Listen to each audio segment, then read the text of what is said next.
እኔ እንደው አሪያ እዚህ ላይ ብዙዎችም የአይቮሪ ኮስትን ጨዋታ ሲነሳ ከዛ በፊት የኢትዮጵያ ብሔራዊ ቡድን ላይ የደረሰውን ሽንፈት አይነሳም አብሮ። በእንቅስቃሴ ውስጥ የነበረው ሽንፈት እንዴት ነበረ? ይኸውልህ እንቅስቃሴውን ስትል አሁን ለምሳሌ እዛ ጊዜ በኢትዮጵያ በጦርነት ውስጥ ስለነበረች የተወሰኑ ጨዋታዎችን ያየሁት እኔ። ነገር ግን አንድ የምነግርህ ነገር ምንድን ነው፣ ይህንን ሀሳብ አቅርቦ ተቀባይነት ካገኘ በኋላ እነሱ አንድ ላይ መስራት ሲጀምሩ ለውጦች እየታዩ ነበረ። የግዴታ ማሸነፍ እኮ አይደለም፣ ቡድኑ የራሱ አጫወት እንዲኖረው ማድረግ ነው። ለምሳሌ ቆይ አሁን በአሁኑ የመጨረሻው ጨዋታ በግብፅ እንትና ማን ነው ስሙ የሊቨርፑሉ አጥቂ መሐመድ ሳላህ እና ያኛው አግብተው ያሸነፉት ስንት ጎል ያዳነው በረኛው እሱ ብቻ ሳይሆን የሚለጋ ኳስ ይመጣል። አንድ ኳስ እኮ አልሞከሩም እኛ ተጫዋቾች። በዛኛው ጨዋታ ግን እንዳለ ተጫዋቾቹ ውስጥ ነበር የሚገቡት። ከሜዳቸው ተነስተው ተቆራጫውት ይዘው ነው ወደ ሜዳ የገቡት ነው። አዎ እና ልክ ነህ። እዚህ ላይ እንደው ይሄንን ግን እኔ ይዞ የቀረበውን ነው የእንትናም ቡድን የሚባል ነገር የለም። ምክንያቱም አሰልጣኙ የራሱን ተጫዋቾች መርጦ እንዲገባ የሚያስችል እድል መቼስ አለው በብሔራዊ ቡድን ደረጃ እና አሰልጣኙ ውበቱ አባተ የተለያዩ አስተያየቶች ሰማ ስለነበር ነው ይህ በመቶ ዓመት አንዴ የሚያጋጥም አጋጣሚና እድል ነው ሲባል ትሰማለህ። ይህ ነገር ግን አሰልጣኙንስ ክሬዲት ማሳጣት አይሆንም ወይ? በማሸነፉ አበረታተን እንዲቀጥል ማድረግ የለብንም ነበር ወይ በወቅቱ? ይሄ ስህተታችን አይደለም ወይ?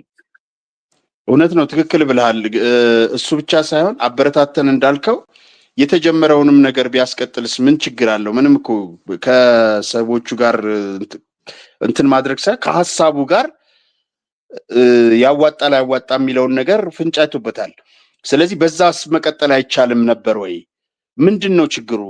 ኢትዮጵያ ውስጥ በተለያየ እንትን ላይ የሀሳብ እንትን ነው የሆን ነው የሀሳብ አለመስማት እንትን አለማድረግ ነው ያለብን ትልቁ በሽታ እና ምን አለበት ያንንስ ቢያደርግ ነው ዋናው አንኳሩ ነጥብ እንጂ ክሬዲት ማሳጣት ምናምን አይደለም። ግን ሄዶ ውጤቱ ከሱ በኋላም ያለውን ውጤት ተመልከት። እንዴ ከፍተኛ ተደራራቢ ሽንፈትና እንትን የደረሰብን አንድ ተጫዋች እንደውም በዚህ በአይቮሪ ኮስት ጨዋታ በባህር ዳሩም ጨዋታ ከዚህ በኋላ ይሄ ጨዋታ ይሄንን መንገድ እንልቀቅ የሚባል ከሆነ ሰልፍ ነው የምንወጣው እስከ ማለት ደርሷል። እና ይሄ ለምንድን ነው እንደዛ ያሉት ተጫዋቹ ለምን እንደዛ ለምን ይሄንን መንገድ ለምን መረጡት ብትል አሸናፊ ስለሚያደርግ ነው፣ ሌላ ነገር የለውም። እሺ እንደው አንድ ከላይ የሰጠኝ ምላሽ ነበር። በዛ ላይ አንድ ግልጽ ያልሆነልኝ ነገር ስላለ ነው። ምክንያቱም አንተ ለአጫወቱም ቅርብነህ ከቀደምት ጊዜያት ጀምሮ ትከታተለዋለህ።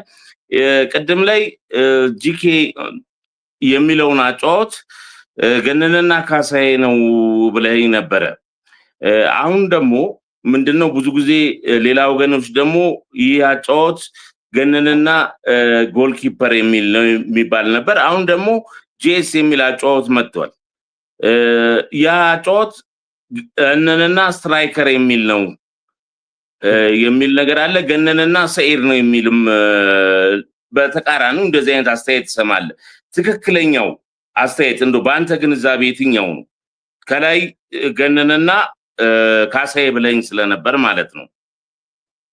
እንግዲህ ምን መሰለህ አማን፣ በዚህ ጉዳይ ላይ አብዛኛውን ጊዜ ከአሜሪካም እያለው እዚህም ከመጣው በኋላ ባገኘሁት አጋጣሚ ከገነነ ጋር እናወራለን እና ዋናው ጄስ ተባለ ጂኤ ተባለ ገነነና አማን ሊሆን ይችላል፣ ገነነና እግር ኳስ ሊሆን ይችላል። እሱ አይደለም ዋናው ከስሙ ከስያሜው ሳይሆን የገነነ ሀሳብ ምንድን ነው ጂኬ ላይ የነበረው ሂደትና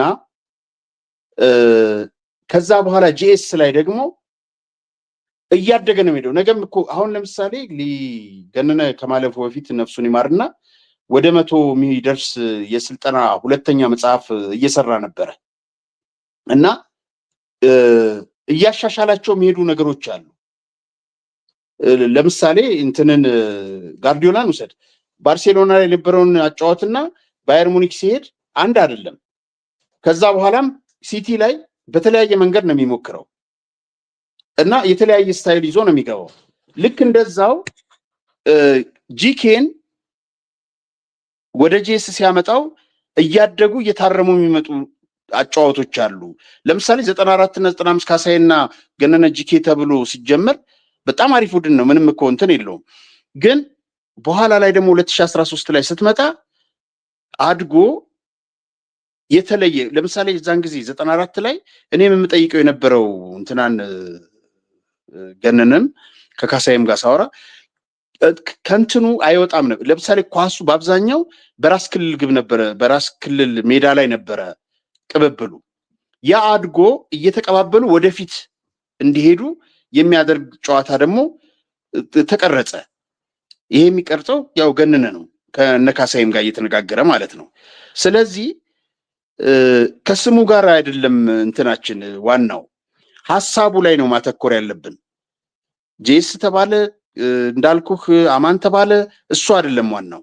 ግን ዋናው ሂደቱን እያሻሻለ አሁን እኮ በ2014 የነበረውን ሀሳብ ስም መቀየር ብቻ እንትኑን ነው ያሻሻለው ገነነ። ግን ያንን ለማየት እድል አላገኘንም። ኮምፒውተሩ ላይ ይጽፍ ነበረ፣ በፎቶ እያነሳ ለአንድ ሰው ይልክ ነበረ የእንትኖቹን ምንድነው የጻፋቸው ማኑዋል። አዎ የስልጠና ማኑዋል። ስለዚህ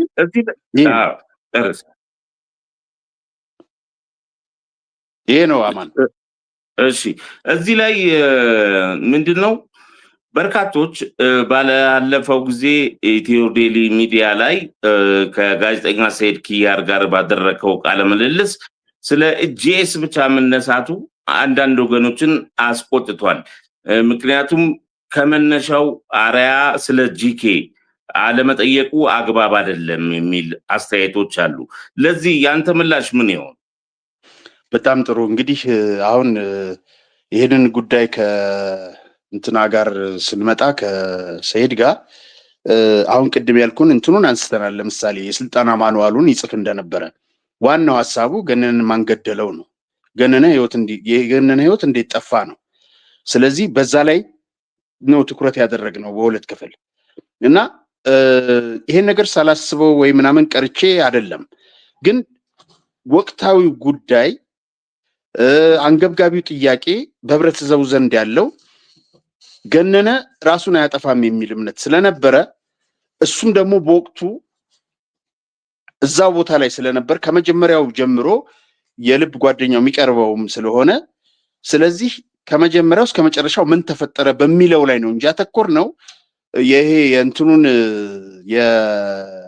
የስልጠናውን ጂኬ የሚለውን ጂኤስ የሚለውን ላለማንሳት ወይም ፍላጎት አለመኖር ምናምን ከዛ በመነሳት አይደለም